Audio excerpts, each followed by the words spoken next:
Before enlightenment, before teachings, before he became a symbol of peace, the story of the Buddha began with a prophecy whispered across kingdoms.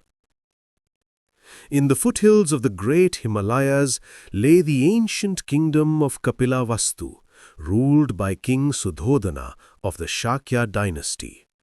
A noble king, respected and loved, yet burdened by a quiet ache, the absence of an heir who would carry forward his lineage. Queen Maya, graceful and pure-hearted, shared the same longing. Together they prayed for a child who would bring light to their kingdom. And one night, their prayers were answered in the most divine way. As the moon shone silver upon the palace rooftops, Queen Maya drifted into a dream unlike any mortal dream. She saw the heavens open above her, and from the radiant sky descended a magnificent white elephant holding a lotus flower. Each step it took caused the stars to shimmer brighter. The elephant circled her gently, then entered her womb with a wave of warm, soothing light.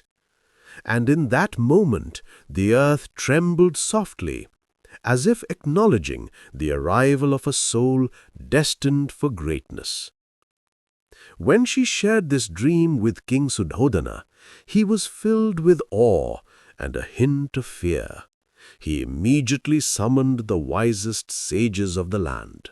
They came from mountains, forests, and distant hermitages, but one stood above the rest, the revered sage Asita, known for his visions and perfect foresight.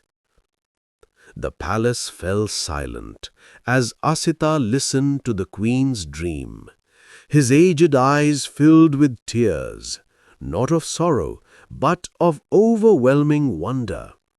He bowed deeply and spoke words that would define the destiny of an entire civilization.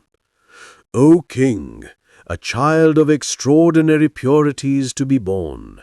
He will either become a great emperor, ruling the world with justice and power, or he will renounce all worldly pleasures and become a supreme spiritual teacher, a Buddha who will guide countless beings to freedom."